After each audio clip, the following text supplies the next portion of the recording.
You are. Oh, wait a minute.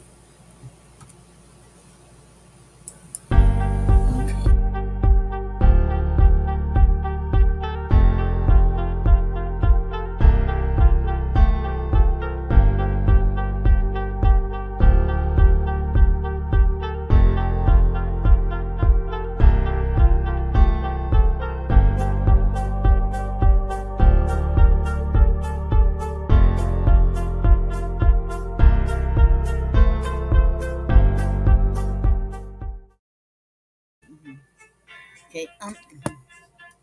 Uh-oh.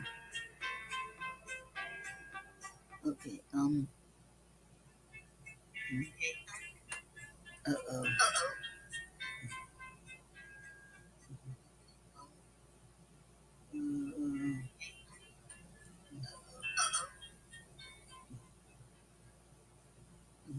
I'm still trying to figure out how to turn the sound off on here.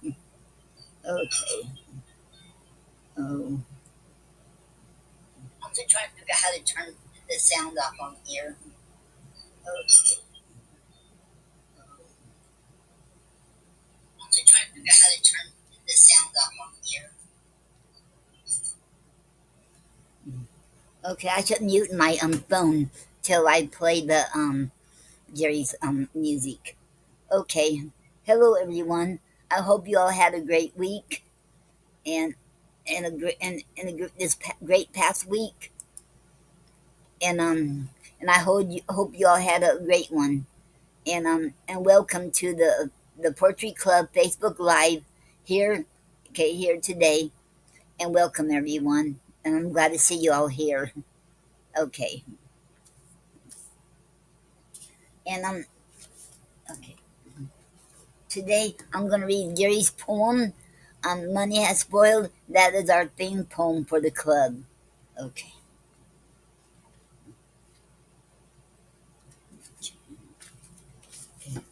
Money has spoiled. Money has spoiled everything but poetry. We all need truth. The value of our words is worth more than our money. We can't let our freedom of speech and personal feelings be destroyed and distorted by the influence of profit. The truth must be told about our past in order to use these truths to help guide the future of mankind on this earth. The end. Okay. And that was Gary Snyder's poem, Money Has Spoiled. Okay. Now we're going to hear Gary sing Woe Mule Woe.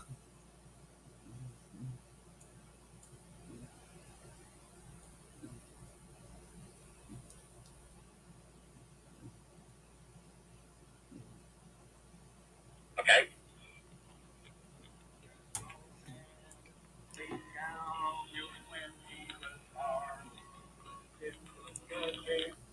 Uh oh. What happened?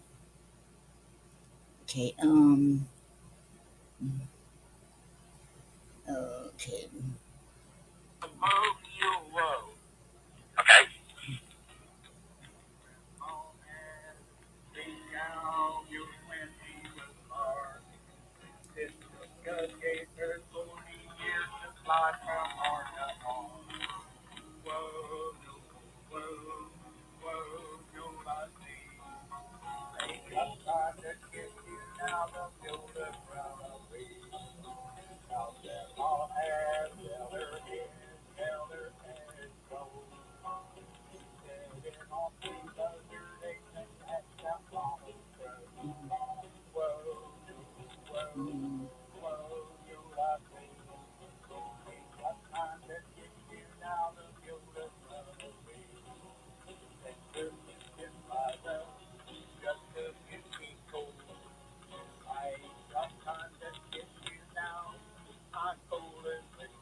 now the children run away. I'll never marry an old man. I'll tell you the reason why. His lips are all tobacco juice, and he never gets his fly. Whoa, whoa, whoa, Yola Gay. Ain't got time to kiss you now, the children run away. Yeah, hey! Yes. What was that? Who wrote that? Huh? Who wrote that? Used to get one of them old time favorite bluegrass songs. Oh, okay. One of the traditional ones. Yeah, yeah. Uh-huh. And that was awesome. Just old time music. I thought I didn't have a fun rate. I thought, wow, you're kind of like this thing. Of course, I was a little short on breath, so I just did the best I could do. Oh no, that was perfect. I always enjoy those. Okay, I want to thank you, and like Noreen said, we ain't got blown away down here yet. Don't expect it, really. Well, I hope things turn out well. Yeah, she's filling up this 5 gallon water jug I've got used for construction and stuff. And so I said, what are you doing? And she says, she's filling up a water jug over there. I said, how come? She said, well, we might need some water tomorrow. I said, why is that? She said, because it's going to rain. So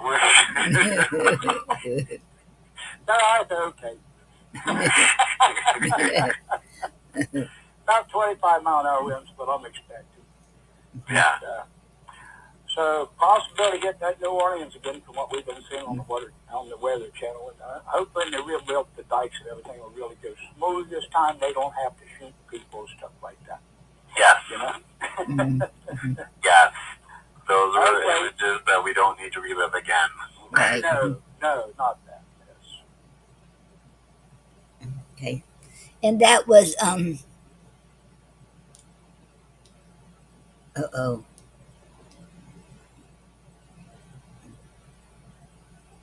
Okay.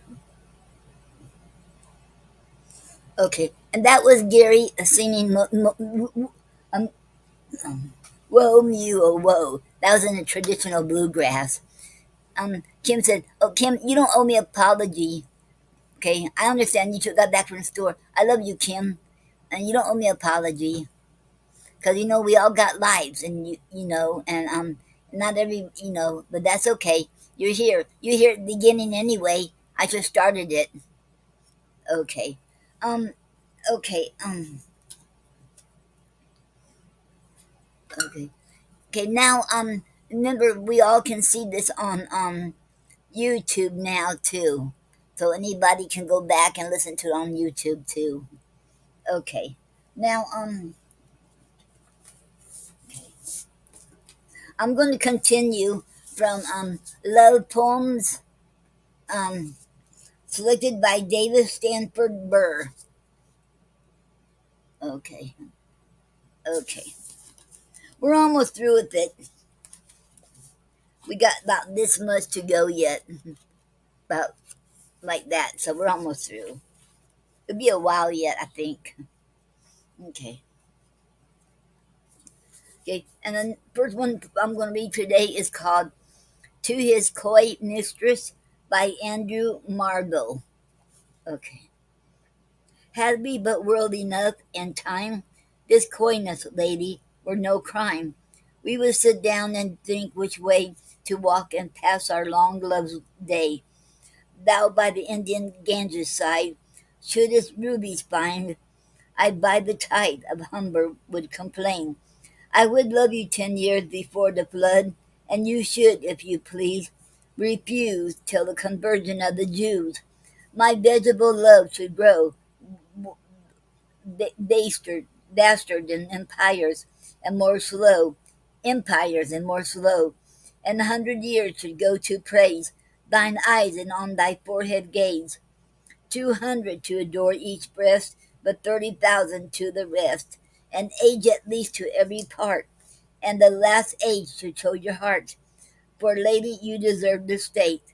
nor would I love or at lower rate. But at my back I always hear time's winged chariot very near, and yonder all before us lie deserts of vast eternity. Thy beauty shall no more be found, nor in thy marble belt shall sound my echoing song.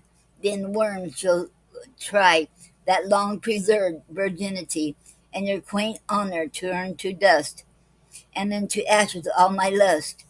The graves a fine and private place, but none, I think, do there embrace. Now therefore, while the youthful hue sits on thy skin like morning dew, and while by thy willing soul transpires at every pore with instant fires. Now let us sport us while we may, and now like amorous birds of prey, rather at once our time devour, than languish in its low shaft power. Let us roll all our strength and all our sweetness up into one ball, and tear our pleasures with rough strife, thorough the iron gates of life. Thus thou, we cannot make our son stand still, yet we will make him run. The end. And that was To His Coy Mistress by Andrew Marvell. Okay. Um, okay.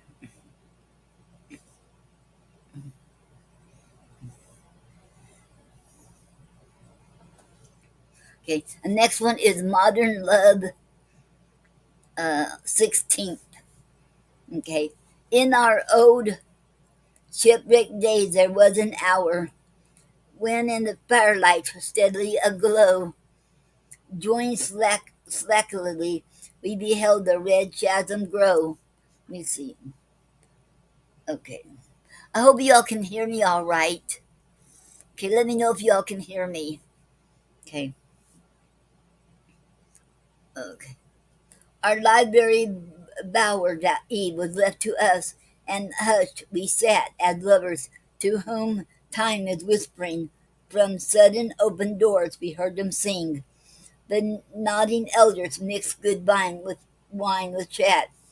Well knew we that life's greatest treasure lay with us, and of it was our talk. Ah, yes, love dies, I said. I never thought it less. She yearned to me that sentence to unsay. Then when the fire doomed blackening, I found her cheek was salt against my kiss, and swift up the sharp scale of sobs her breast did lift. Now am I haunted by that taste, that sound? The end. And that was okay. Okay, Kim, you can hear me? Okay. Thank you, Kim. Okay, I'm glad you can hear me. Okay. And that was Modern Love 16th by George Meredith. Okay. The next one is Modern Love 17th by George Meredith. Okay. At dinner, she is hostess. I am host. Went the feast ever cheerfuller, she keeps a topic over intellectual deeps, and buoyancy afloat. They see no ghost. With sparkling service eyes we ply the ball. It is in truth a most contagious game. Hiding the skeleton shall be its name. Such play as this the devil's night might appall. But here's the greater wonder in that we, enamored of an acting not can tire each other like true hypocrites, admire warm light looks, love's ephemeral, shoot gaily over the dishes and the wine. We waken envy of our happy lot, fast, sweet, and golden shows the marriage knot. Dear guest, you now have seen love's corpse light shine. The end. Mhm. You can't now? Oh wow. Um Now you can't. Oh. And that was by George Meredith, Modern Love 17th. Okay, okay, mm,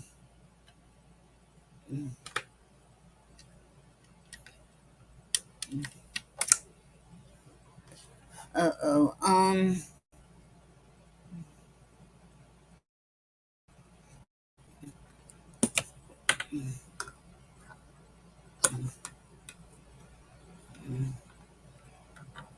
Can you hear me now? Can y'all hear me now? Mhm. Um, can y'all hear? Hello, Janine. Okay, can y'all hear me now? Okay. Um, okay. Okay. Hello, Janine. Welcome to the Facebook Live here at the Poetry Club, and it's an honor to have you here. Um, and Janine said yes. You said I can. Okay. And Kim said I can again. It goes off and on. Okay. Um. Okay. And Kim, I forgot to welcome you here. Welcome Kim to the Facebook Live here at the Poetry Club, and it's an honor to have you here. Thank you. Okay. And Kim is my sister, and Janine is my friend, and she's an awesome poet. Check her out. She's a very good poet, phenomenal. Okay, and okay, let me try. Okay, I'll keep on reading. Okay.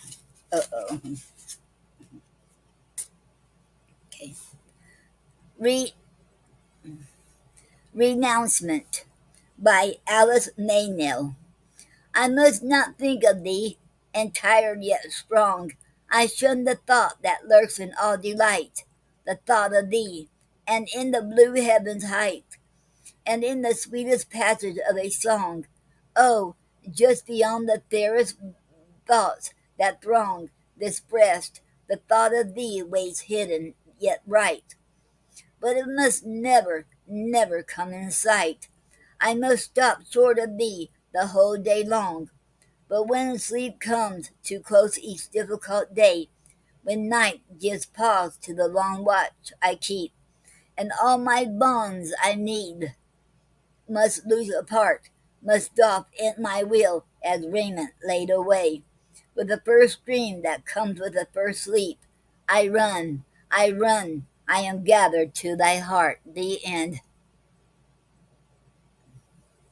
Okay, and that was Renouncement by Alice Maynell.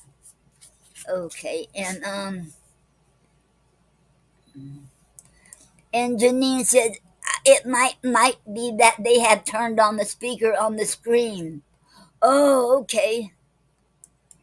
Okay, so you can't have. Okay, so if you have a speaker on your screen, you won't be able to hear me. Oh, okay. Is that what you mean, Janine? They had to turn on off their speaker. It might be okay. Mhm. Okay, okay. And the next one is "What Lips My Lips Have Kissed, and Where and Why" by Edna Saint Vincent Millay.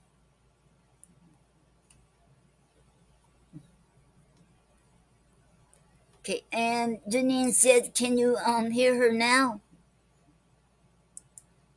Okay, and Kim said, "I have mine on."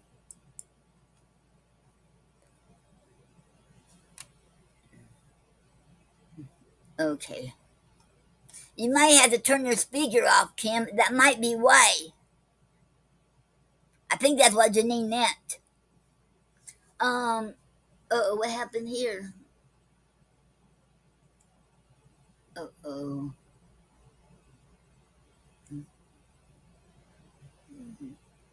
Uh oh. Mm,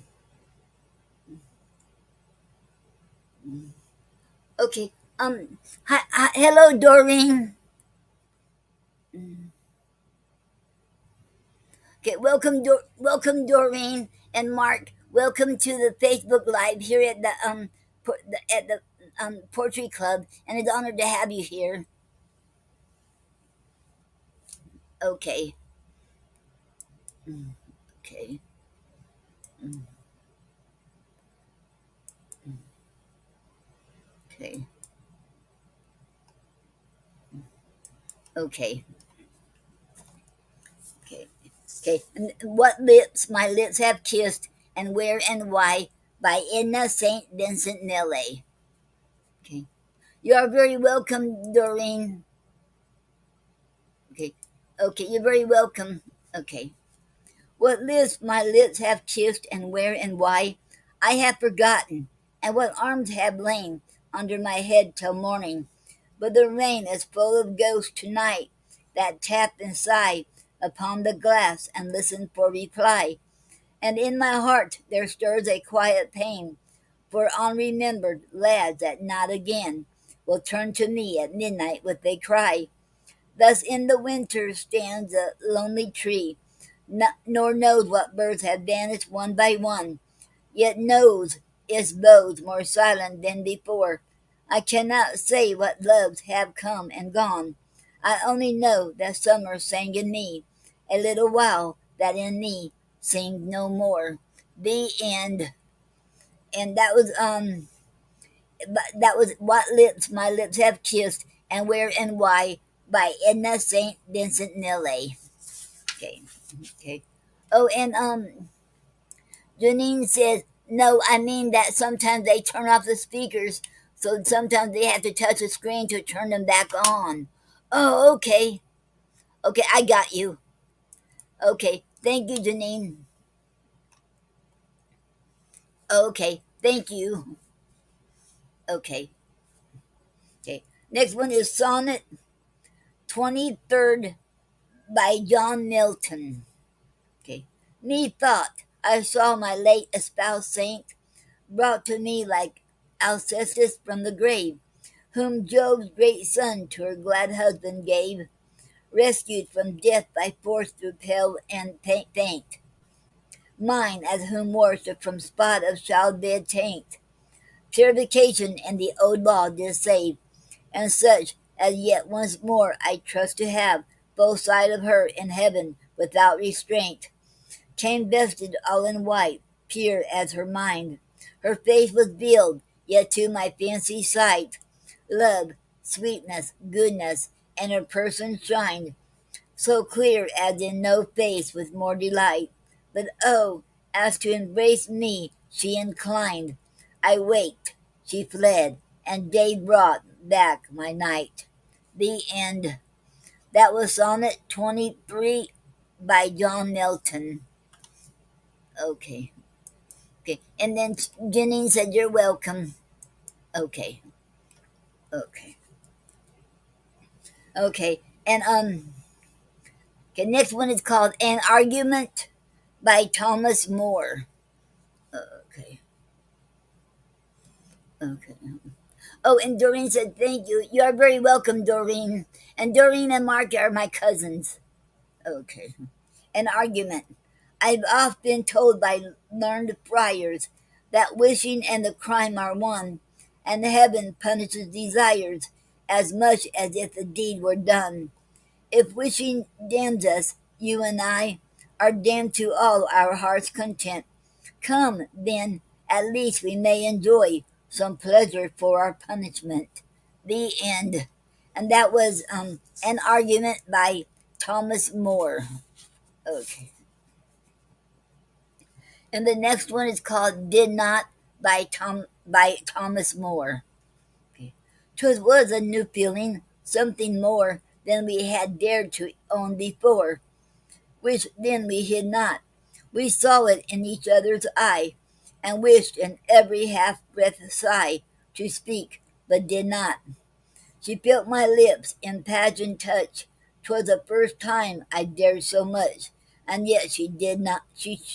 Did she chid not, but whispered over my burning brow, oh, do you doubt I love you now? Sweet soul, I did not. Warmly I felt her bosom thrill. I pressed it closer, closer still, though gently did not, till, oh, the world hath seldom heard of lovers who so nearly erred, and yet who did not. The end. That was Did Not by Thomas More. Okay. Okay, and next one is love that doth reign and live within my thought. Translated from the Italian by Henry Howard. And this is Pet, Petrarch. Arch. Okay, love that doth reign and live within my thought, and build his seat within my captive breast, clad in the arms wherein with me he fought. Oft in my face he doth his banner rest, but she that taught me love and suffer pain, my doubtful hope and eke my hot desire, with shamefast look to shadow and refrain, her smiling grace converteth straight to ire, and coward love then to the heart apace taketh his flight, where he doth lurk and plain, his purpose lost, and dare not show his face. For my Lord's guilt, thus spotless, bide I pain. Yet from my Lord shall not my foot remove. Sweet is the death that taketh end by love. The end. And that was Love That Doth Reign and Live Within My Thought by Petrarch, translated from the Italian by Henry Howard. Okay.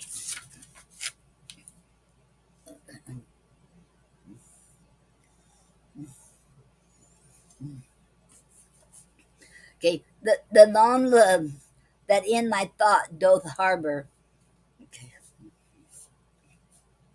By Petrarch and translated from the Italian by Sir Thomas Wyatt. Okay, and okay, hello, Tanja. Welcome to the Facebook Live here at the Poetry Club, and it is an honor to have you here. And if y'all haven't okay, and check her out too. She's an awesome poet, Tanja Aztec. She's an awesome poet, and and it's an honor to have you here, Tanja. Thank you. Okay, okay, and and that was I forgot now. Um um I don't think I read this yet. Okay, the long love that in my thought doth harbor by Petrarch, translated from the Italian by Sir Thomas Wyatt. The long love that in my thought doth harbor, and in my heart doth keep his residence, into my face presses with bold pretense, and therein campeth, spreading his banner, she that me learneth to love and suffer, and will that my trust and lust negligence be reigned by reason, shame, and reverence. With his heartiness taketh this pleasure, wherewithal unto the heart's forest he fleeth, leaving his enterprise with pain and cry, and there him hideth, and not appeareth. What may I do when my master feareth, but in the field with him to live and die? For good is a life, ending faithfully. The end. And that was The Lone Love That in My Thought Doth Harbor by Petrarch, um, translated from the Italian by Sir Thomas Wyatt. Okay. Okay. Um,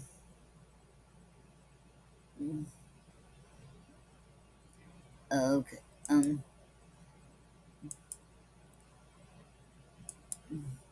um, you're very welcome, Tanja. Okay. And, and Doreen said that was great. Thank you, Doreen. Okay. And Janine said, Noreen, I am so proud of you. Okay. Thank you, Janine. Thank you so very much. Okay. Okay. Okay. Next one is whoso lives to hunt. I know where is and hind. Okay. By Petrarch. And this will be the last one in this book I'm going to read for today. And this is translated from the Italian by Sir Thomas Wyatt. Okay, okay, whoso lives to hunt, I know where is an hind. But as for me, alas, I may no more. The vain travail hath wearied me so sore. I am of them that farthest cometh behind. Yet may I by no means my wearied mind draw from the deer, but as she fleeth afore, fainting I follow, I leave off therefore. Since in a net I seek to hold the wind, who list her hunt, I put him out of doubt, as well as I may spend his time in vain. And graven with diamonds and letters plain, there is written her fair neck round about. Noli me tangere, for Caesar's I am, and wild for to hold, though I seem tame. The end. And that was Whoso lives to hunt, I know where is an hind, by Petrarch, translated from the Italian by Sir Thomas Wyatt. Okay. And then we'll read some more next week, because I read about 10, between 10 and 12 every week. So we're getting there. So I'll do the next one. Okay, more next week. Okay. Okay, hold on for a second. Okay.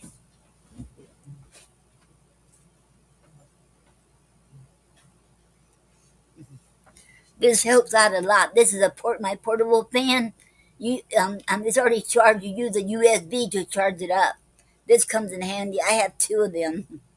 So, because sometimes the air conditioner is not good and is not doing all that great right here, because that air conditioner is small, and it's doing for the living room and the kitchen here both. So I think it's too small for two rooms, and this fan helps tremendously. So I recommend this. Okay. Okay. As you know, I have been reading from Henry Wadsworth Longfellow book, Oder Mur. And this is came out in this book is from 1866. So this is really old book, and so I had to be very careful when I read it. And okay, and I'm on the chapter 18 now, and called the chapter is Ancient Spanish Ballads. And last week I read on chapter 17, A Tailor's Dresser. Well, now today the chapter is Ancient Spanish Ballads. Okay, before I start, let me get my water pour up here.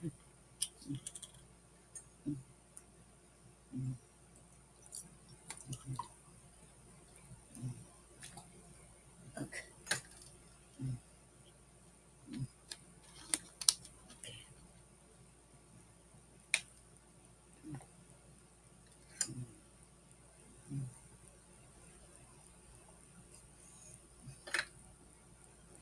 And this is a longer chapter than last week. Okay. Okay. Ancient Spanish Ballads. Okay. And under it, there's a quote from by Winter's Talk, and it says, "I love a ballad, but even too well, if it be doleful matter, merely set down, or a very pleasant thing indeed, and sung lamentably by Winter's Talk." Okay. How universal is the love of poetry? Every nation has its popular songs, the offspring of a credulous simplicity and unschooled fancy. The peasant of the North, as he sits by the evening fire, sings a traditionary ballad to his children, nor once he gleeful tells, while round the nut brown bowl doth trot. The peasant of the South, as he lies at noon in the shade of the sycamore, or sits by his door in the evening twilight, sings his amorous lay, and listlessly On hollow quills of oaten straw he pipeth melody. The, um, the muleteer of Spain carols with the early lark amid the stormy mountains of his native land. The vintager of Sicily has his evening hymn, the fisherman of Naples his bow song, the gondolier of Venice his midnight serenade, the goatherd of Switzerland and the Tyrol, the Carpathian boor, the Scotch Highlander, the English ploughboy, singing as he drives his team afield. Peasant, serf, slave, all, all have their ballads and traditionary songs. Music is the universal language of mankind, poetry their universal pastime and delight. Um,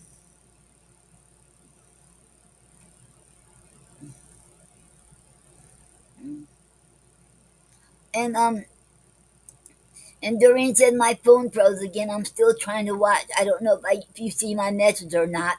I see it. I see it, Doreen. Okay. I'm sorry about that. Okay. Okay. Okay. Um, the ancient ballads of Spain hold a prominent rank in her literary history. Their number is truly astonishing, and they will startle the most enthusiastic lover of popular song. The Romancero General contains upwards of 1,000, and though upon many of these may justly be bestowed the common encomium which honest Isaac Walton pronounces upon the Old English ballad of the passionate shepherd, old-fashioned poetry, but choicely good. Yet, as a whole, they are, perhaps, more remarkable for their number than for their beauty. Every great historic event, every marvelous tradition has its popular ballad. Don Roderick, Bernardo del Carpio,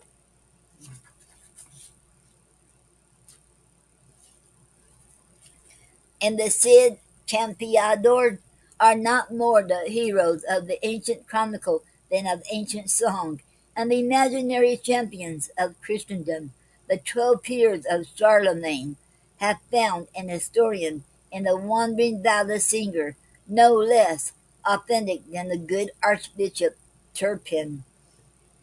Most of these ancient ballads had their origin during the dominion of the Moors in Spain. Many of them, doubtless, are nearly as old as events they celebrate, though in their present form the greater part belong to the 14th century. The language in which they are now preserved indicates no higher antiquity, but who shall say how long they had been handed down by tradition ere they were taken from the lips of the wandering minstrel and recorded in a more permanent form. The 7th centuries of the Moorish sovereignty in Spain are the heroic ages of her history and her poetry. What the warrior achieved with his sword, the minstrel published in his song. The character of those ages is seen in the character of their literature. History casts its shadow far into the land of song. Indeed, the most prominent characteristic of the ancient Spanish ballads is their warlike spirit. They shadow forth the majestic lineaments of the warlike ages, and through every line breathes a high and peculiar tone of chivalrous feeling. It is not the piping sound of peace, but a blast, a loud, long blast from the war horn, a trump with a stern breath, which is cleat of the trump of death.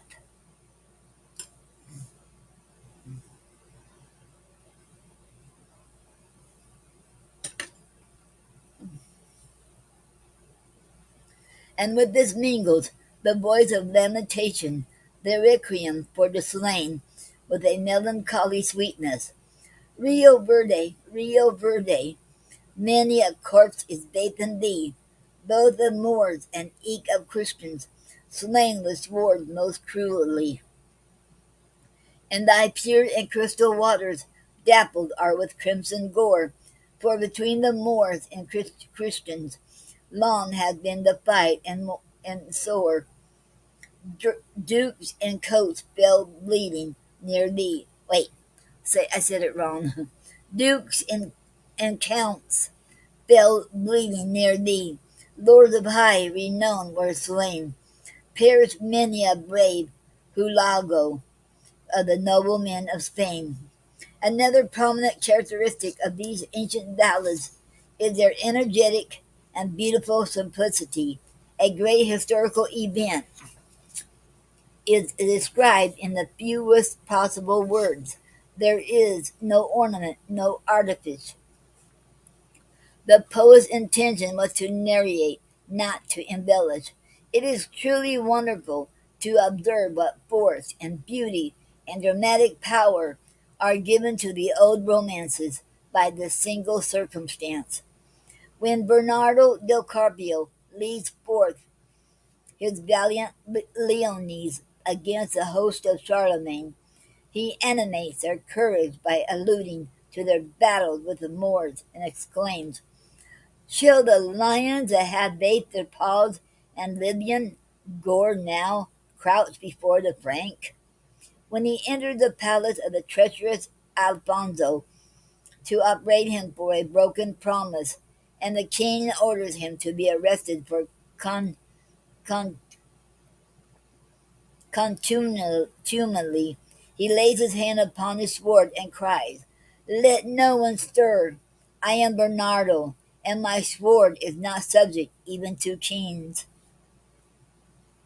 When the Count Alarcos prepares to put to death his own wife at the king's command, she submits patiently to her fate, asks time to say a prayer, and then exclaims, "Now bring me my infant boy, that I may give him suck as my last farewell."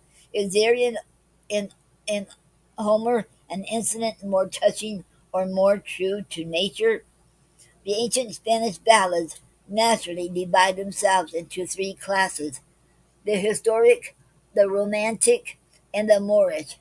It must be confessed, however, that the line of demarcation between these three classes is not well defined. For many the Moorish ballads are historic, and many others occupy a kind of debatable ground between the historic and the romantic.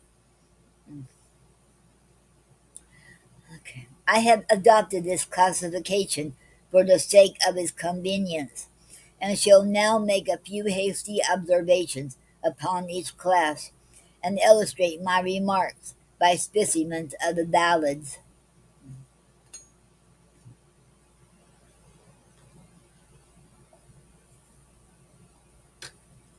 Okay. The historic ballads are those which recount the noble deeds of the early heroes of Spain, of Bernardo del Carpio, the Cid, Martin Pelaez, Garcia Perez de Vargas, Alonso de Aguilar, and many others whose names stand conspicuous in Spanish history. Indeed, these ballads may themselves be regarded in the light of historical documents.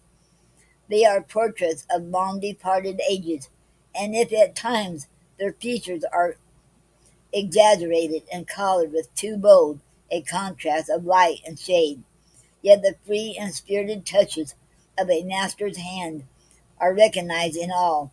They are instinct too, with the spirit of Castilian pride, with the high and dauntless spirit of liberty that burned so fiercely of old in the heart of the brave Hidalgo. Take, for example, the Ballad of the Five Farthings. King Alfonso the Eighth, having exhausted his treasury in war, wishes to lay a tax of 5 farthings upon each of the Castilian hidalgos in order to defray the expenses of a journey from Burgos to Cuenca. This proposition of the king was met with disdain by the noblemen who had been assembled on the occasion. Okay.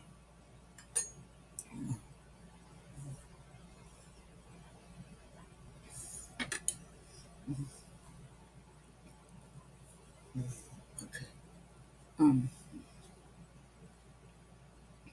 okay.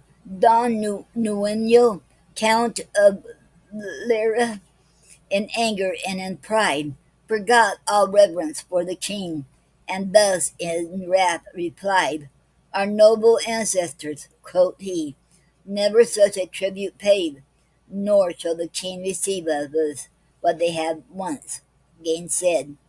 The base-born soul who deems it just may here but be remain. But follow me, ye cavaliers, ye noblemen of Spain." Forth followed they the noble count. They marched to Glara's plain. Out of 3,000 gallant knights did only three remain. They tied the tribute to their spears. They raised it in the air, and they sent to tell their lord the king that his tax was ready there. He may send and take by force, said they, this paltry sum of gold. But the goodly gift of liberty cannot be bought and sold. Okay, up to a second, you all. That one thing, okay, okay. I had to get the other one out. Hmm, okay,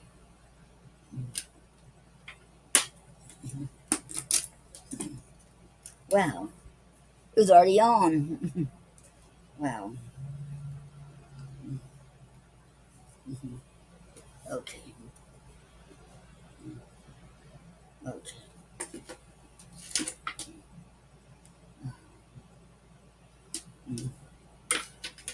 okay, okay. Okay, sorry about that, you all. Okay. The same gallant spirit breathes through all the historic ballads, but perhaps most fervently in those which relate to Bernardo del Carpio. How spirit stirring are all the speeches which the ballad writers have put into the mouth of this valiant hero. "Ours is the blood of the Goth," says he to King Alfonso. "Sweet to us is liberty, and bondage odious.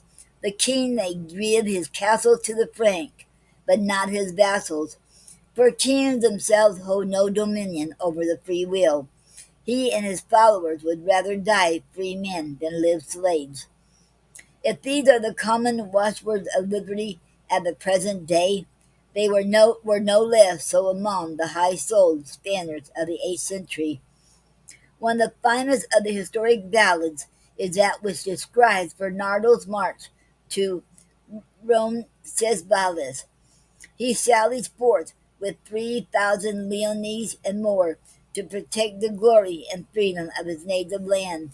From all sides, the peasantry of the land flocked to the hero's standard. Okay,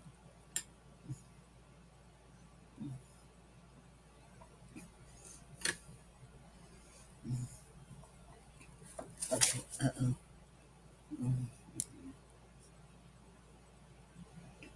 Okay. The peasant leaves his plough afield. The reaper leaves his hook, and from his hand the shepherd boy lets fall the pastoral crook. The young set up a shout of joy, the old forget their years. The feeble man grows stout of heart, no more the craven fears. All rush to Bernard's standard, and on liberty they call. They cannot brook to wear the yoke when threatened by the Gaul. Free were we born, 'tis thus they cry, and willingly pay we the duty that we owe our king. by the divine decree. But God forbid that we obey the laws of of foreign knaves, tarnish the glory of our sires, and make our children slaves. Our hearts have not so craven grown, so bloodless all our veins, so vigorless our brawny arms, as to submit to chains. Had the audacious Frank, forsooth, subdued these seas and lands? Shall he a bloodless victory have?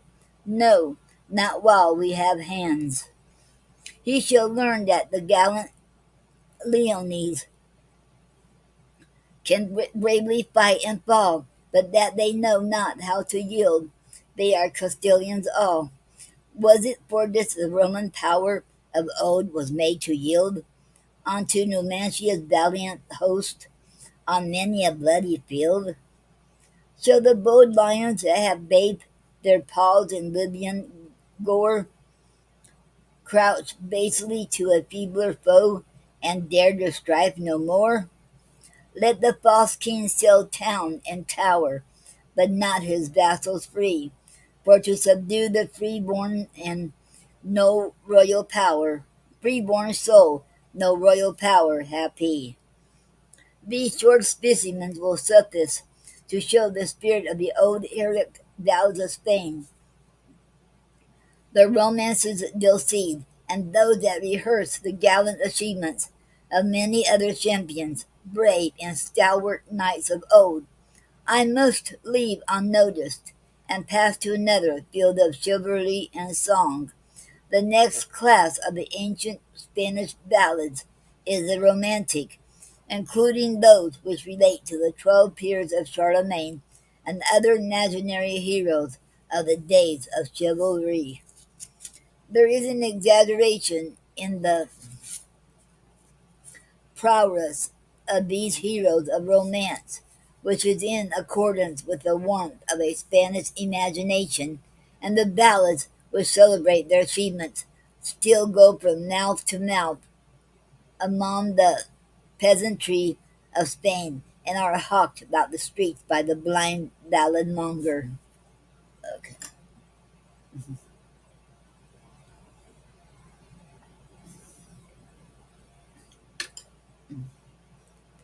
okay, okay.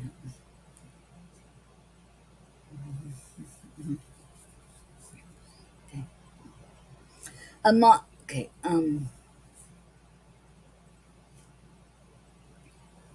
Among the romantic ballads, those of the 12 peers stand preeminent, not so much for their poetic merit as for the fame of their heroes. In them are sung the valiant knights, whose history is written more at large in the prose romances of chivalry.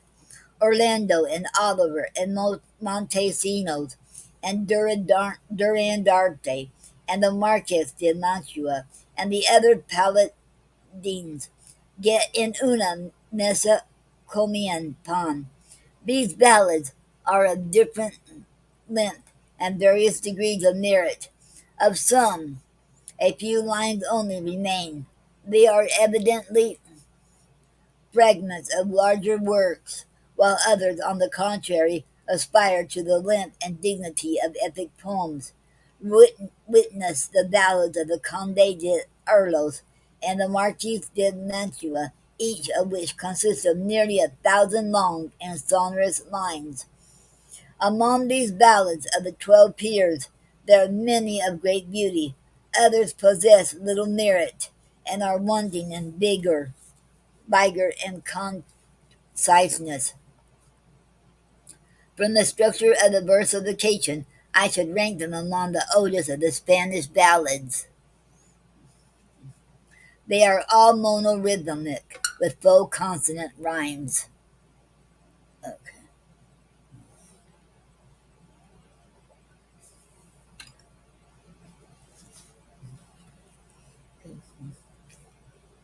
To the romantic ballads belong also a great number which recount the deeds of less celebrated heroes, but among them all none is so curious as that of Virgil.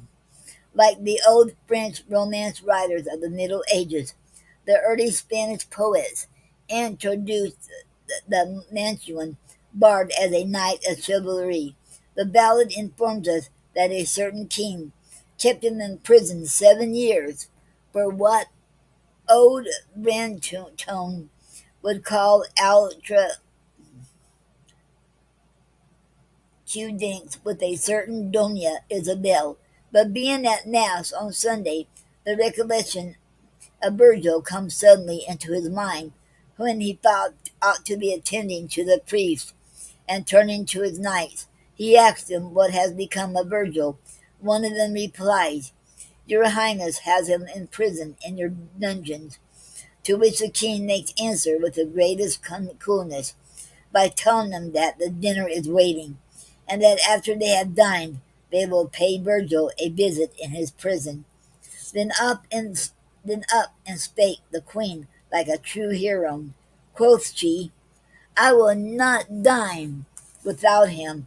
And straightway they all repaired to the prison, where they find the incarcerated knight engaged in the pleasant pastime of combing his hair and arranging his beard. He tells the king very coolly that on that very day he has been a prisoner 7 years. To this the king replies, "Hush, hush, Virgil, it takes 3 more to make tea."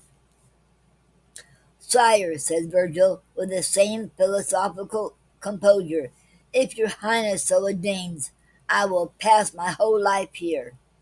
As a reward for your patience, you shall dine with me today," says the king. "My coat is torn," says Virgil.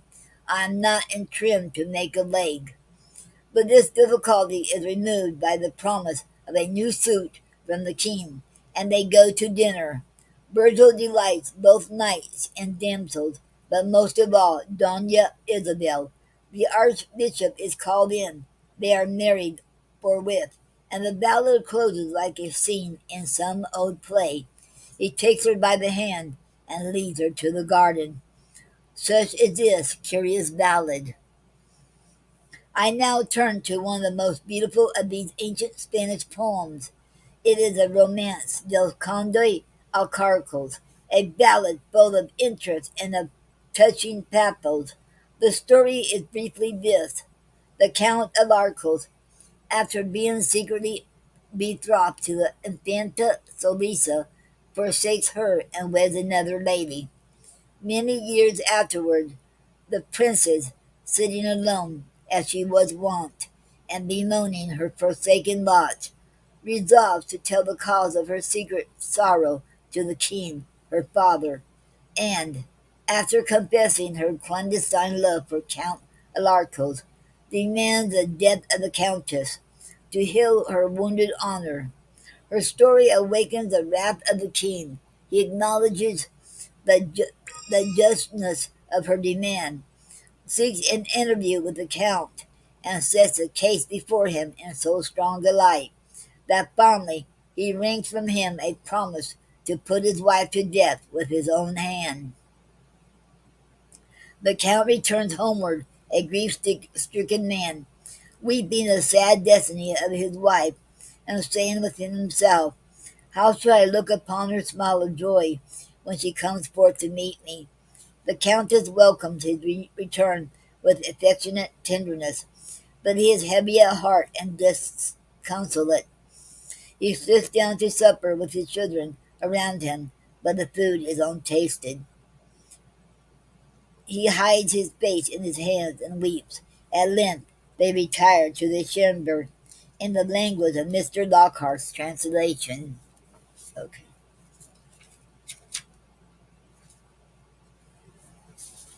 Okay.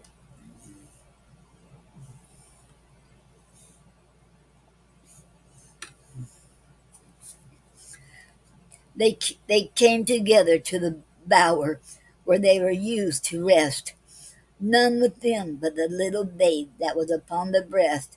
The Count had barred the chamber doors, There never were barred till then. Unhappy lady, she began, and I most lost of men. Now speak not so, my noble lord, my husband and my life. Unhappy, never can she be that is a cargill's wife. Alas, unhappy lady, 'tis but little that you know, for in that very word you said is gathered all your woe. Long since I loved a lady, long since I oath did plight, to be that lady's husband, to love her day and night. Her father is our Lord the King, to him the fame is known. And now that I the news should bring, she claims me for her own. Alas, my love, alas, my life, the right is on their side. Ere I have seen your face, sweet wife, she was betrothed, my bride. But oh, that I should speak the word, since in her place you lie. It is a bidding of our Lord that you this night must die. Are these the wages of my love, so lowly and so leal? Oh, kill me not, thou noble Count, when at thy foot I kneel, but send me to my father's house, where once I dwelt in glee. There will I live a lone, chaste life, and rear my children there. It may not be, mine oath is strong, ere dawn of day you die. Oh well, 'tis seen how all alone upon the earth am I. My father is an old frail man, my mother's in her grave, and dead is stout Don Garcy. Alas, my brother brave, I was at this coward's king's command. They slew my brother dear, and now I'm helpless in the land. It is not death I fear, but loath, loath am I to depart and leave my children so. Now let me lay them to my heart and kiss them ere I go. Kiss him that lies upon thy breast, the rest thou mayest not see. I fain would say an abe, then say it speedily. She knelt her she knelt her down upon her knee. O Lord, behold my case. Judge not my deeds, but look on me in pity and great grace. When she had made her orison, up from her knees she rose. Be kind, Alarcos, to our babes, and pray for my repose. And now give me my boy once more upon my breast to hold, that he may drink one farewell drink before my breast he be cold. Why would you waken the poor child? You see he is asleep. Prepare, dear wife, there is no time. The dawn begins to peep. Now hear me, Count of Arcos. I give thee pardon free. I pardon thee for the love's sake wherewith I love thee. But they have not my pardon, the king and his proud daughter. The curse of God be on them for this unchristian slaughter. I charge them with my dying breath, and ere 30 days be gone, to meet me in the realm of death, and at God's awful throne. Okay.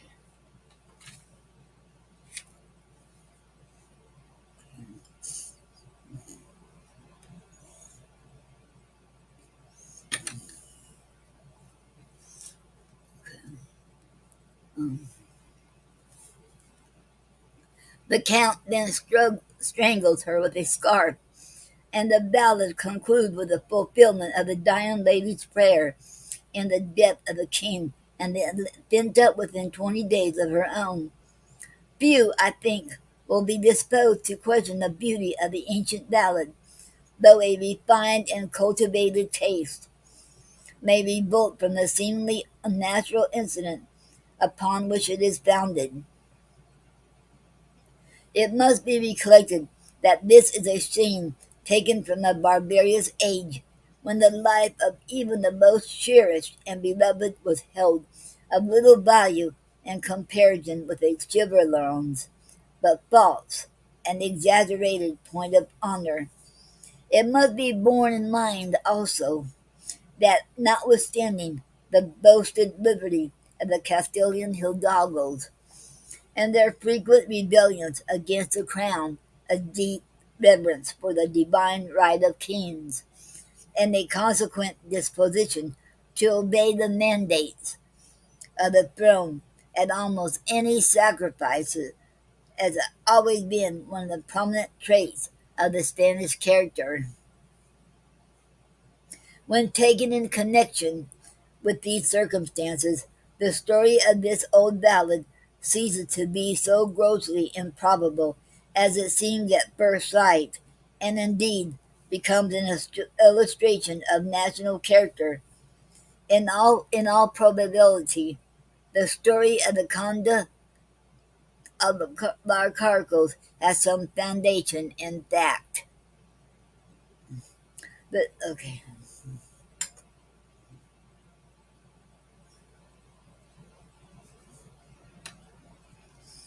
The third class of the ancient Spanish ballads is the Moorish. Here we enter a new world, more gorgeous and more dazzling than that of Gothic chronicle and tradition. The stern spirits of Bernardo, the Cid, and Ludera have passed away.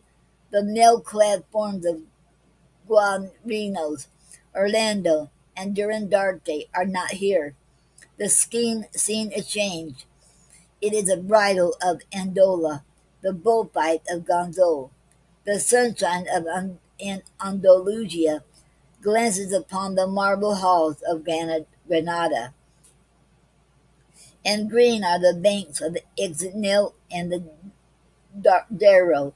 A band of Moorish knights, gaily arrayed in gabardines of crimson silk, with scarves of blue and jewelled tahalis, sweep like the wind through the squares of Viva Rambla.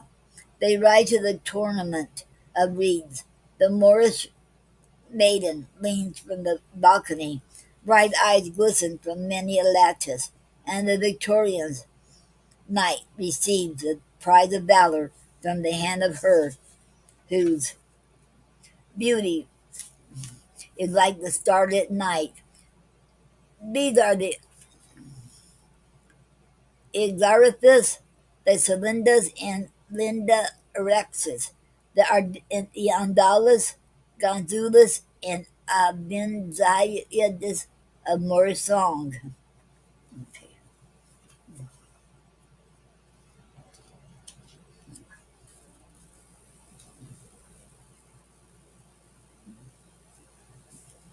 Okay.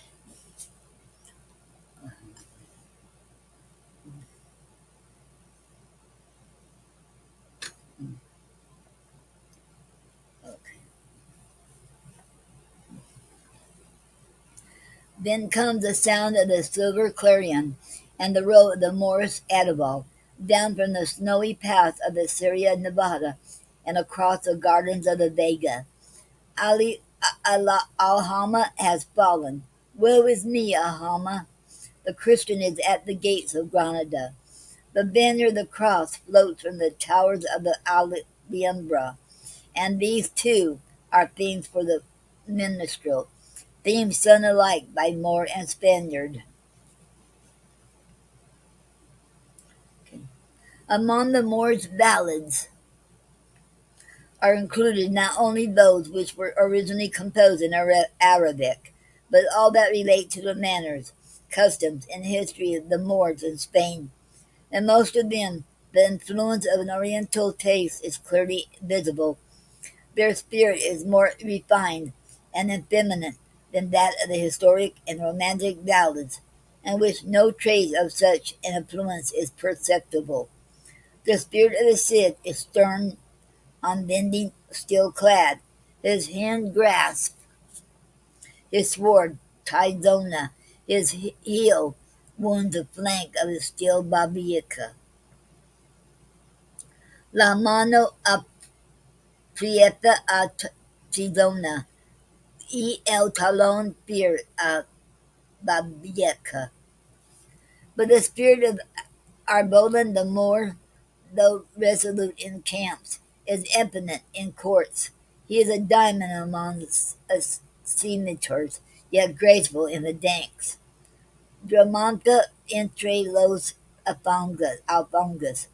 Gracias also en valor las gambras. Okay.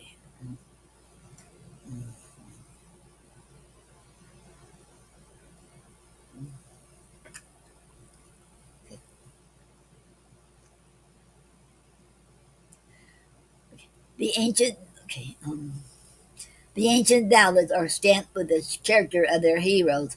Abundant illustrations of this could be given, but it is not necessary. Among the most spirited of the Moorish ballads are those which are interwoven in the history of the civil wars of Granada.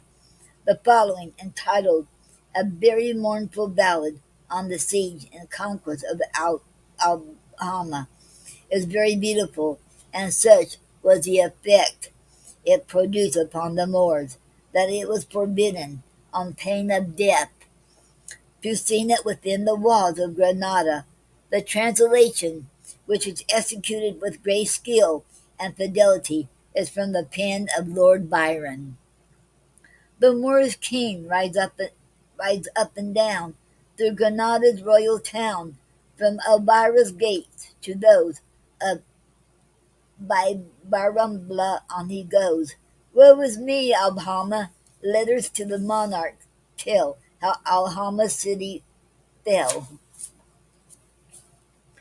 In the fire the scroll he threw, and the messenger he slew. Woe is me, Alhama! He quits his he quit He quits his mule and mounts his horse, and through the street directs his course, through the street of Zakatan, to the Alhambra spurring in. Woe is me, Alhama, when the Alhambra's wheels began, on the moment he ordained, that the trumpet straight should sound with a silver claret round.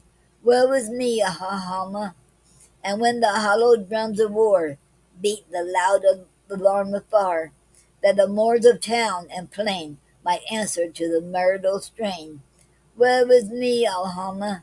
Then the Moors by this aware that bloody Mars recalled them theirs, one by one and two by two, to a mighty squadron grew. Woe is me, Alhama! Out then spoke an age more, and these words the king of before. Wherefore call on us, O king? What made men this gathering? Woe is me, Alhama! Friends, ye have, alas, to know of a most disastrous blow, that the Christians, stern and bold, have obtained Alhama's hold. Woe is me, Alhama!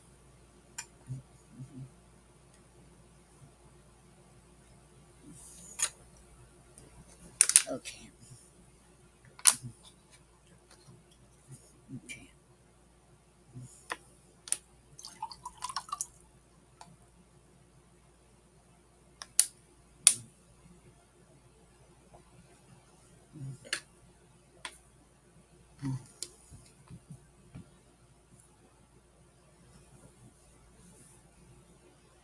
okay.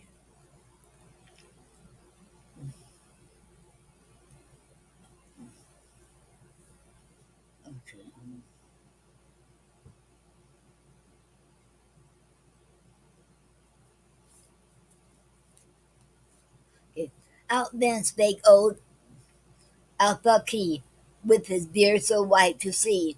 Good king, thou art justly served. Good king, this thou hast deserved. Woe is me, Alhama! By thee were slain in evil hour the Aben Serage, Granada's flower, and strangers received by thee of Cardiva the Chevrolet. Woe is me, Alhama! Um, And for this, O king, is sent on thee a double chastisement. Thee and thine, thy crown and realm, one last wreck shall overwhelm. Woe is me, Alhama! He who holds no laws in awe, he must perish by the law, and Granada must be won, and thyself with her undone. Woe is me, Alhama! Fire flashed from out the old Moor's eyes. The monarch's wrath began to rise, because he answered and because he spake, exceeding well of laws. Woe is me, Alhama! There is no law to say such things as may disgust the ear of kings. Thus snorting with his choler, said the Moorish king, and doomed him dead. Woe is me, Alhama!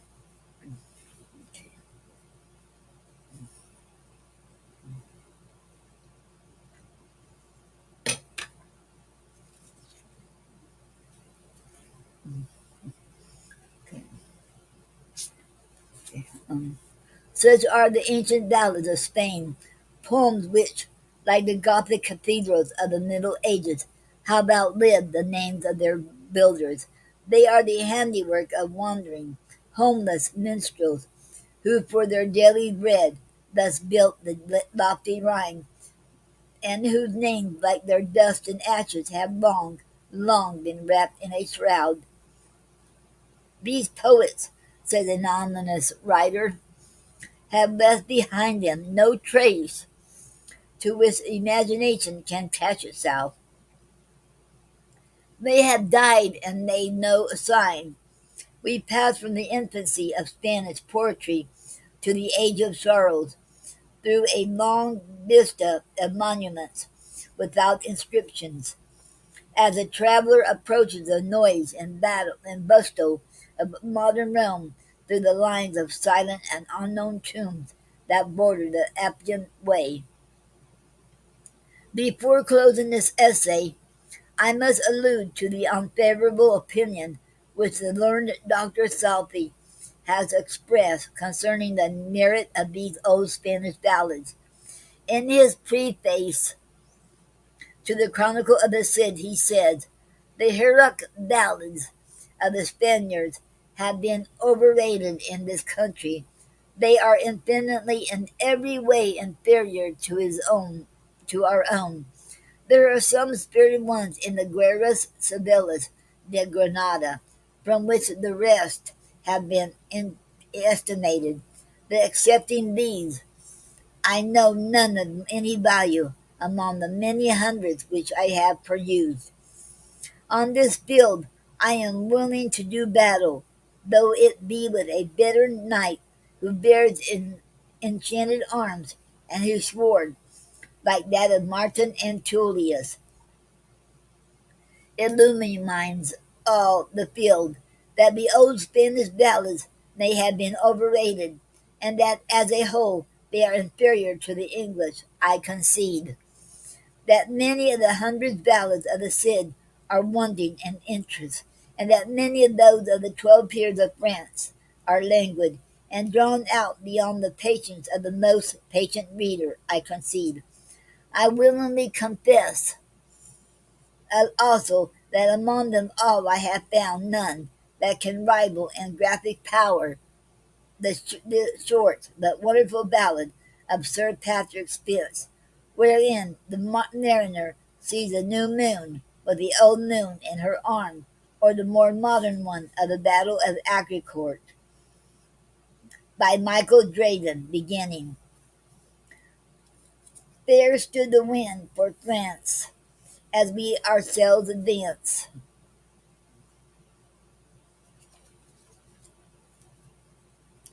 Nor now to prove our chance longer will tarry, but putting to the main at Coutts the mouth of Seine, with all his martial train, landed King Harry. All this I readily concede, but that the old Spanish ballads are infinitely in every way inferior to the English, and that among them all there are none of any value, save a few which celebrate the civil wars of Granada, this I deny. The March of Bernardo del Carpio is hardly inferior to Chevy Chase, and the ballad of the Conde of Arcos in simplicity and pathos has hardly a peer in all English balladry. It is superior to Eden O'Gordon, but a truce to criticism. Already, methinks, I hear the voice of a drowsy and prosaic herald proclaiming in the language of Don Quixote to the trumpet player, "Make an end, Master Peter, for it grows toward supper time, and I have some symptoms of hunger upon me." The end. And that was chapter 18, Ancient Spanish Ballads. Okay, and next week will be chapter 19, The Village of El Pardillo. Will be next week. Okay, that comes from Henry Wadsworth Longfellow's book, Older Myrrh. And I hope you all enjoyed this. Okay.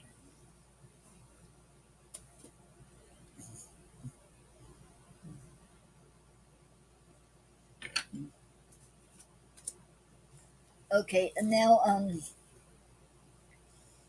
okay.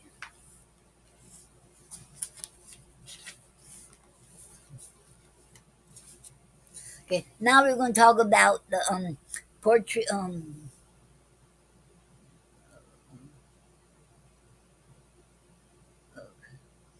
okay. Now we're going to talk about the poetry form today is called alouette. Okay. Okay, Jan Turner created this poetic form, alouette. It is two or more stanzas with 6 lines each. The syllable count is 557, 557, and the rhyme scheme is AAB, CCB. Alouette is a French word meaning skylark or larks that fly high, the association to the lark songs being appropriate for the musical quality of this form.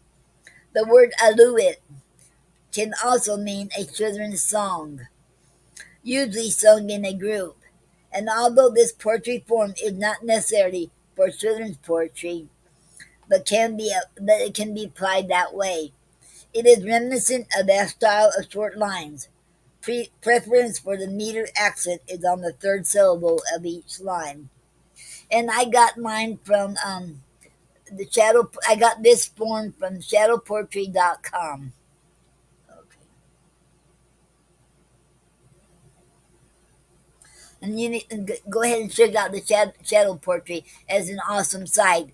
It might be in the archives now, but they don't update anymore. But it's still an awesome site to go to. Okay. And the word for today is called boreen. Boreen. Okay. A boreen is a Irish word in the mid 19th century, and it's okay. And okay, definition is a narrow country road. Example in a sentence: they avoided highways for in their entire trip in Ireland, sticking to local roads and boreens. Okay, I'm getting this word from wordgenius.com. Okay, the Irish language, also known as uh, oh, Gaelic, Gaelic, is the national language of Ireland. It's sometimes referred to as Gaelic in English, but that's not exactly correct. According to the European Union, Gaelic is a Celtic language group of Ireland and Scotland. So Irish is a native language of Ireland, and it traveled to Scotland where it became Gaelic. Okay, and there are two different words. Gaelic is Gailge, and the other one is Gaelic, Gaelic. Okay. And Boreen is spelled Boreen. And I'm getting my words from wordgenius.com. So check that out. Okay. Hello, Elizabeth.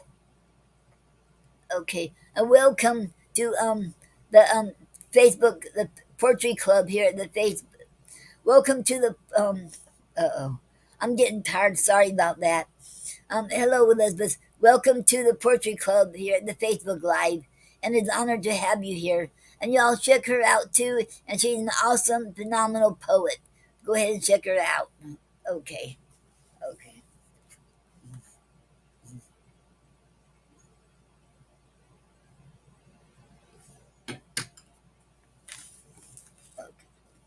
Now I'm going to read from the love poems of Elizabeth and Robert Browning. Okay. And today I'm going to read Sonnet 11 of Elizabeth Barrett Browning. Okay. And therefore, if to love can be desert, I am not all unworthy. Cheeks as pale as those you see, and trembling knees that fell to bear the burden of a heavy heart. This weary minstrel life that once was girt to climb an orinus and can scarce avail to pipe now against a valley nightingale, a melancholy music. Why advert to these things? O beloved, it is plain I am not of thy worth, nor for thy place.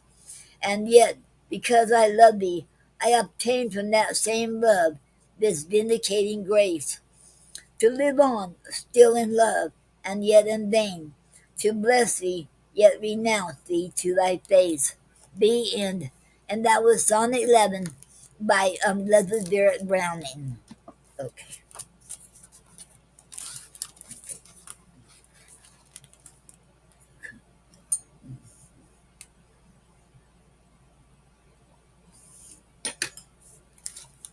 Okay.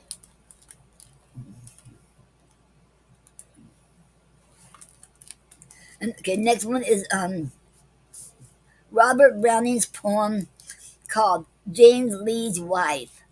Okay, one. James Lee's wife speaks at the window. Ah, love, but a day and the world has changed. The sun's away and the bird estranged. The wind has dropped and the sky's deranged. Summer has stopped. Look in my eyes. Wilt thou change too? Should I fear surprise? Till I found aught new in the old and dear, and the good and true with a changing year? Thou art a man, but I am thy love. For the lake is swan, for the dell is dove, and for thee, O haste, me to bend above, me to hold embraced. Two, by the fireside. Okay. Okay, okay, welcome, honey. And honey said, my apologies, Noreen. She got home. It's awesome, as always. Okay, thank you, honey, and welcome to Facebook, to the Poetry Club at Facebook Live. And it's an honor to have you here. And y'all, you haven't checked her out either. Check her out. She's an awesome, phenomenal poet. So check her out. Okay. Okay. Two, by the fireside. Is all our fire of shipwreck wood, oak, and pine? Oh, for the ills half understood, the dim dead woe long ago befallen this bitter coast of France. Well, poor sailors took their chance. I take mine. A ruddy shaft our fire must shoot over the sea. Do sailors eye the casement, mute, drenched, and stark, from their bark, and envy gnash their teeth for hate? Oh, the warm, safe house and happy freight, thee and me. God help you, sailors, at your need.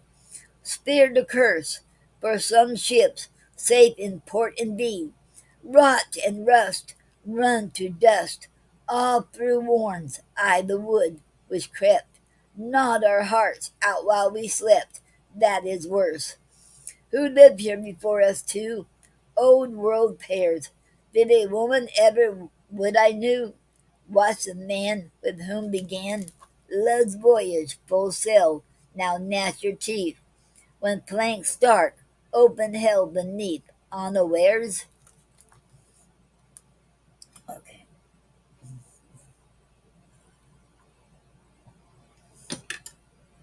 Okay. Three, in the doorway. Okay. The swallow has set her 6 young on the rail and looks seaward. The water's in stripes like a snake, olive pale to the leeward. On the weather side, black, spotted white with the wind. Good fortune departs and disasters behind. Hark, the wind with its wants in its infinite will.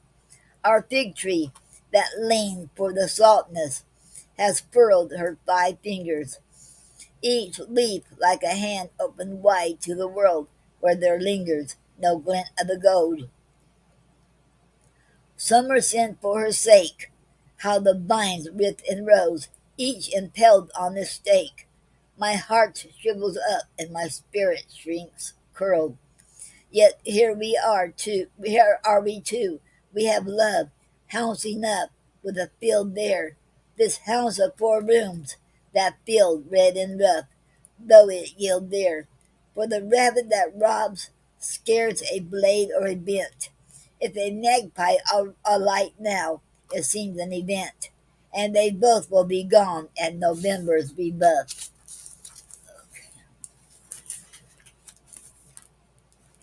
But why must cold spread? But wherefore bring change to the spirit? God meant should mate his with the infinite range and inherit his power to put life in the darkness and cold. Oh, live and love worthily, bear and be bold.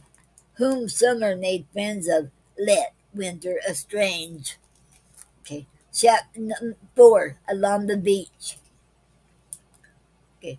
I will be quiet and talk with you and reason why you are wrong. You wanted my love, is that much true? And so I did, love, so I do. What has come of it all along? I took you, how could I otherwise? For a world to me and more. For all love greatens and glorifies, till God's aglow to the loving eyes in what was mere earth before. Yes, earth, yes, mere ignoble earth. Now do I mistake? Do I wrong your weakness and call it worth? Expect all harvest, dread no dearth. Seal my sins up for your sake. Oh, love, love, no love, not so indeed. You were just weak earth, I knew, with much in waste, with much in you a waste, with many a weed, and plenty of pageants run to seed, but a little good grain too. And such as you were, I took you for mine. Did not you find me yours? To watch the olive and wait the vine, and wonder when rivers of oil and wine would flow, as the book assures. Well, and if none of these good things came, what did the failure prove? The man was my whole world, all the same, with his flowers to praise or his weeds to blame, and either or both to love. Yet this turns now to a fault. There, that I do love, watch too long, and wait too well, and weary and wear, and 'tis all an old story, and my despair fit subject for some new song. How the light love, he has wings to fly at suspicion of a bond. My wisdom has bidden your pleasure goodbye, which will turn up next in a laughing eye. And why should you look beyond?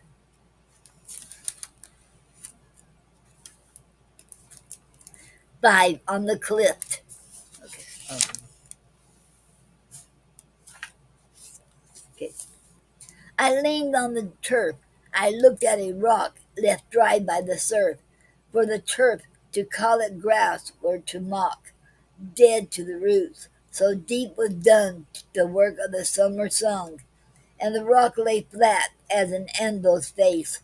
No iron like that, baked dry, of a weed, of a shell, no trace. Sunshine outside, but ice at the core. Death altered by the lone shore. On the turf sprang gay with his films of blue. No cricket, I'll say, but a war horse, barded and chanfron too. The gift of a exotic land to his knight. Real fairy with wings all right. On the rock they search. Wait, on the rock they scorch like a drop of fire from a brandished torch. Fall 2 red fans of a butterfly. No turf, no rock in their ugly stead. See, wonderful blue and red. Is it not so with the minds of men, the level and low, the burnt and bare and themselves, but then with such a blue and red grace, not theirs, love settling unawares.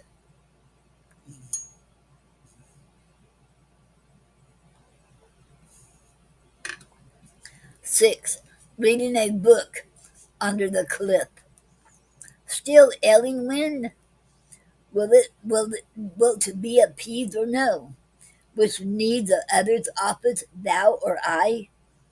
Dost want to be this burden of a woe, and can, in truth, my voice untie its links and let it go? Art thou a dumb, wrong thing that would be righted, entrusting thus thy cause to me? For there, no tongue can mend such pleadings. Faith requited with falsehood, love at last aware of scorn, hopes early belighted. We have them, but I know not any tone so fit as thine to falter forth a sorrow.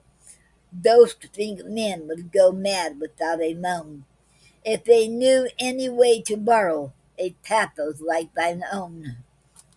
Which sigh with this mock of all the sighs, the one so long escaping from lips starved in blue. That last, while on her pallet bed the nun stretches her limp, her foot comes through the straw she shivers on. You had not thought she was so tall and spent. Her shrunk lids open, her lean fingers shut, close her sharp and livid nails indent the clammy palm, then all is mute. Excuse me, you all. Okay, okay, that the clammy palm, then all is mute. That way the spirit went. Or wouldst thou rather that I understand thy will to help me? Like the dog I found once, pacing in this solitary strand, pacing sad this solitary strand, who would not take my food, poor hound, but whined and licked my hand.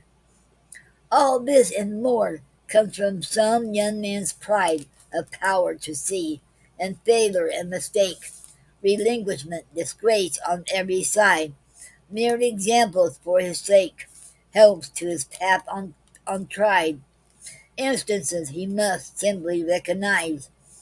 Oh, more than so, must, with a learner's zeal, make doubly prominent, twice emphasized, by added touches that reveal the God in babe's disguise. Oh, he knows what defeat means, and the rest. Himself the undefeated that shall be failure, disgrace. He flings into you to test his triumph in eternity to plainly manifest. Whence, judge, if he learn forthwith what the wind means in its moaning, by the happy prompt, instinctive way of youth, I mean, for kind, calm years, exacting their account of pain, made mature the mind. On some midsummer morning, at the low church about daybreak, as he looks across a sparkling foreign country, wonderful to the sea's edge for gloom and gloss, next minute must annul.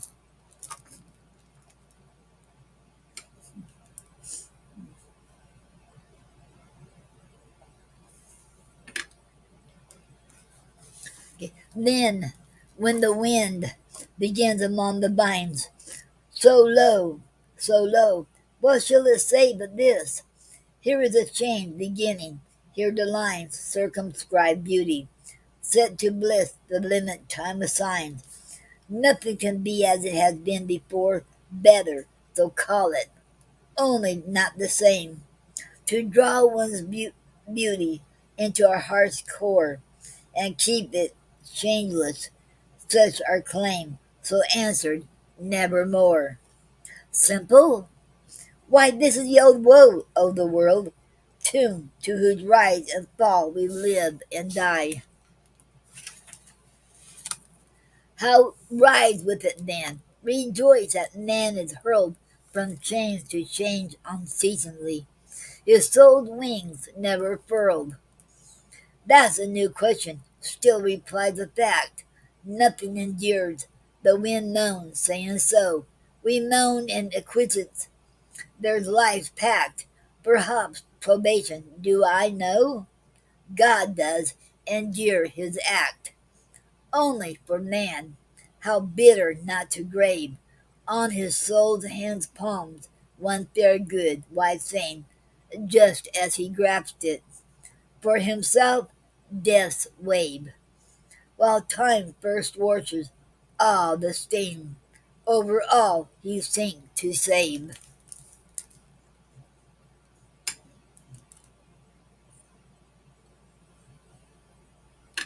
Okay. 7. Among the rocks. Oh, good gigantic smile, oh, the brown old earth, this autumn morning, how he sets his bones to bask in the sun, and thrust out knees and feet, for the ripple to run over in his mirth, listening to the while, where on the heap of stones the white breast of the sea lark twitters sweet. That is a doctrine, simple, ancient, true. Such is life's trial, as old earth smiles and knows. If you loved only what were worth your love, love were clear gain and wholly well for you. Make the low nature better by your throes. Give earth yourself, go up or gain above. 8. Beside the drawing board.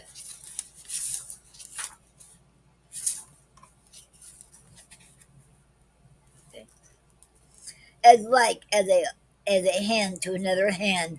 Whoever said that foolish thing could not have studied to understand the counsels of God in fashioning out of the infinite love of his heart this hand whose beauty I praise apart from the world of wonder left to praise. If I try to learn the other ways of love in the skill, or love in his power, as like as a hand to another hand. Who said that? Never took his stand. Found and followed like me an hour the beauty in this. How free, how fine to fear almost of the limit line. As I looked at this and learned and drew and learned, and looked again, while fast the happy minutes flew, its beauty mounted into my brain, and a fancy seized me. I was fain to at this my work began anew. Kiss what before I only drew, laying the red chalk twixt my lips, with soul to help as the mere lips failed. I kissed all right where the drawing held.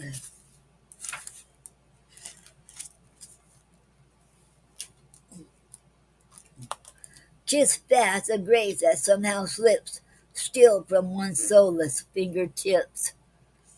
Okay.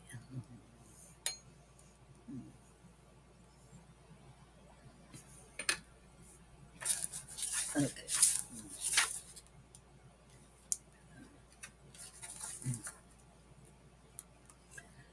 'Tis a clay cast, the perfect thing, from hand live once, dead long ago.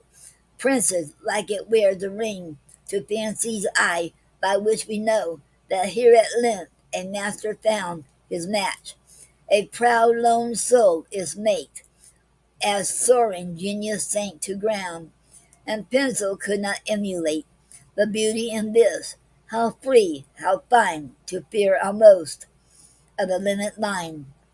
Long ago, the God, like me, the worn, learned, each in our degree, looked and loved, learned and drew and learned, and loved again, while fast the happy minutes flew, till beauty mounted into his brain, and on the finger which outbeat his art he placed a ring that's there, still by fancy's eye descried, in token of a marriage rare.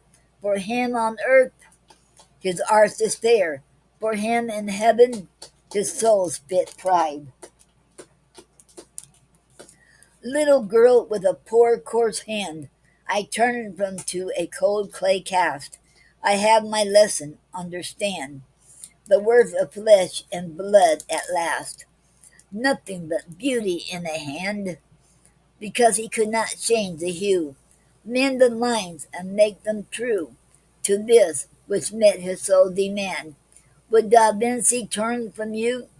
I hear him laugh my woes to scorn. The fool, forsooth, is all forlorn, because the beauty she thinks best lived long ago or was never born, because no beauty bears a test in this rough peasant hand. Confessed, art is null and study void. So sayest thou, so said not I, who threw the faulty pencil by, and years instead of hours employed, learning the inveritable use of flesh and bone, and nerve beneath lines, and hue of the outer sheath.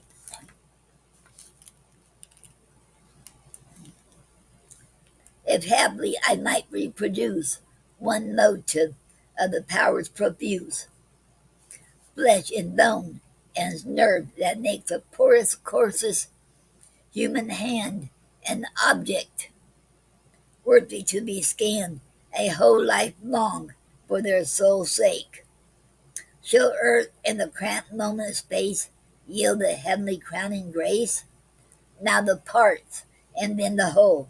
Who art thou, with stunted soul and stunted body, thus to cry, I love? Shall that be life's straight dole? I must live, beloved, or die.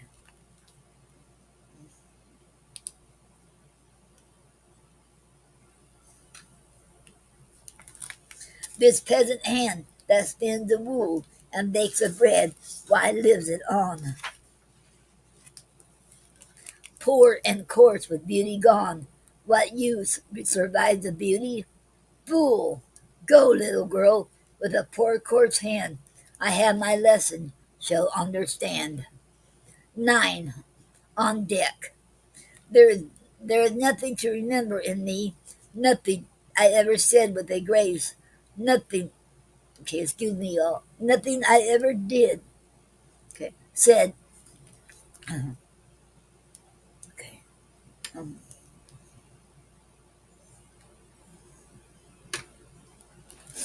okay, 9. On deck. There is nothing to remember in me, nothing I ever said with a grace, nothing I did that you care to see, nothing I was that deserves a place in your mind. Now I leave you, set you free. Conceded, in turn, concede to me. Such things have been as a mutual flame. Your soul's locked fast, but love for a key. You might let it loose, till I grew the same. In your eyes, as in mine, you stand. Strange plea. For then, what would it matter to me that I was a harsh, ill-favored one? We both should be like as P and P. It was ever so since the world begun, so let me proceed with my reverie. How strange it were if you had all me, as I have all you in my heart and brain. You, whose least word brought gloom or glee, who never lifted the hand in vain, will hold mine yet from over the sea? Strange if a face, when you thought of me, rose like your own face, present now, with eyes as dear in their due degree, much such a mouth and as bright a brow, till you saw yourself, while you cried, "'Tis she." Well, you may, you must sit down to me.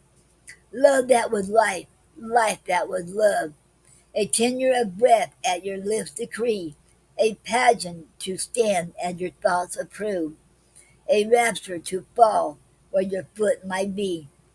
But did one touch of such love for me come in a word or a look of yours, whose words and looks while circling flee around me and round while life endures?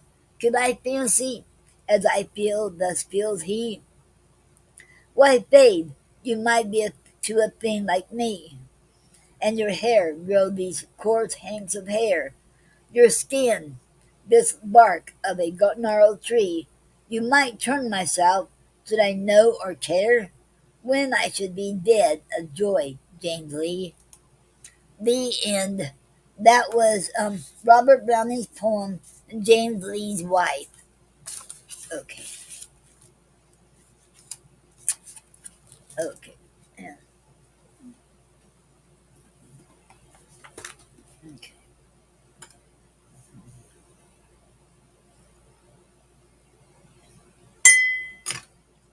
okay, okay. And if anybody wants to come on here, um, anybody wants to come on and read their poem or have anything to say, um, the link is on the description, so you should be able to see it and you can come on. Okay. In the meantime, I have announcement to say. Okay. Okay. First announcement. Bill Bill or okay. William S. Peter Sr., aka Bill, is having an anthology called Poetry the Best of 2022, and opening for submissions begin in October 1st, 2022, and the closing December 31st, 2022. Publishing for International Poetry Month of April 2023. Will be available for a free download as well as purchase in print.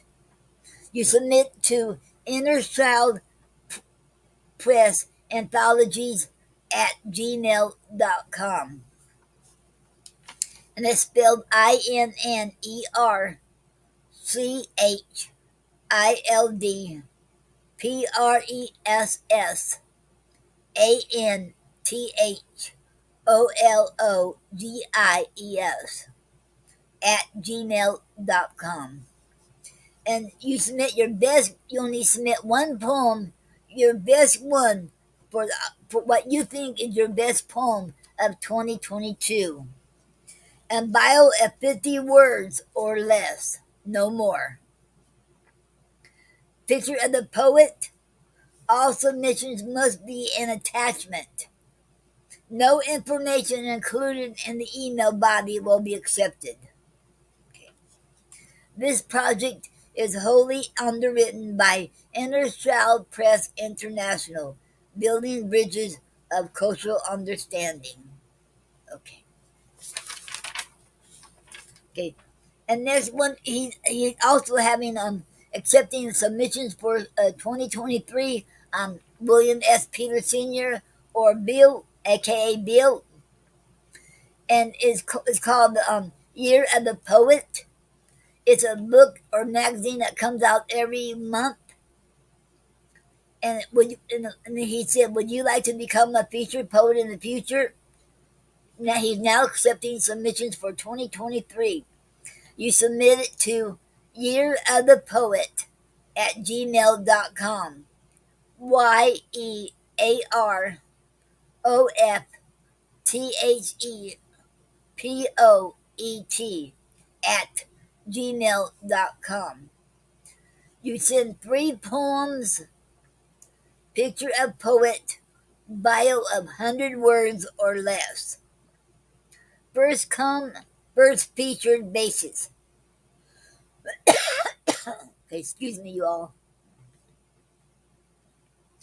This enterprise is wholly underwritten by Inner Child Press International, building bridges of cultural understanding, innerchildpress.com. Okay. Okay. And Monday, this coming Monday, October the 17th, okay, at 7 p.m. Eastern Standard Time, have a chat with poet Noreen. Okay, and my guest will be Honey Parker. So you come on by and join us. Okay, and that'll be this Monday at 7 p.m. Okay, and Nyla Alicia. Okay,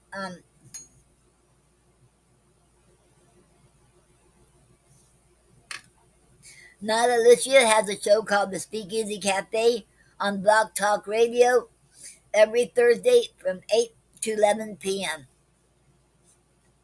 Okay. And if you want to read your poem, your poetry, so call in, and you get to read it. Because you usually let you read two, but there's not enough time, so only allow one. Okay, you can call in for that. And the Honey Show is Poetic Expressions. It's on Outworld Fleet radio station every Sunday and Wednesday from 11 p.m. to midnight. And if you want to, and her new shows will starting on March the 23rd, 2023. And if you got any submissions you would like to send to Honey Parker in her in poetry tracks, it can be about it can be anything you want. It can be having a Halloween session, um, Thanksgiving poems, or Christmas, or in general. Okay, and just send it to her in the poetic tracks, poetry tracks, one poem per track. Okay. And this is all recorded show too, pre-recorded shows. Okay. And Gina Storm, she has shows on TalkShoe.com every Monday night at 9 p.m. And then she also has on Clubhouse. And I'm not sure, but I think it was on, okay, you can check her out on Clubhouse.com and check her out. She has different shows on there too. Okay. And Craig Kirkland, his YouTube channel is Great Amazia on YouTube. And go on his YouTube channel, and he has an awesome poetry on there. He reads and all kinds of things on there. So check him out, and so go check him out. And he hasn't started his show yet, but I'll let y'all know when he starts it back up. And next one a poetess, Francine, uh, Francine, um, Francine, oh, I can't think of the others right offhand. They have the show on Reggae Nostalgia, all one word. They put all one word. REGGAENOSTALGIA. Has a Real Stuff podcast every Friday from 11 a.m. to noontime. And there's a poetry corner and one shot poetry. Go check it out. Go check them out. They have all kinds of stuff on there besides poetries. So different days are different. So go check it out. And okay. And don't forget October 17th, this coming Monday, Honey Parker is gonna be my a guest on Have a Chat with Poet Noreen. You don't want to miss that. Okay. And the, let me see, does anyone has any comments? Want to come on here? Want to read anything or anything? Um,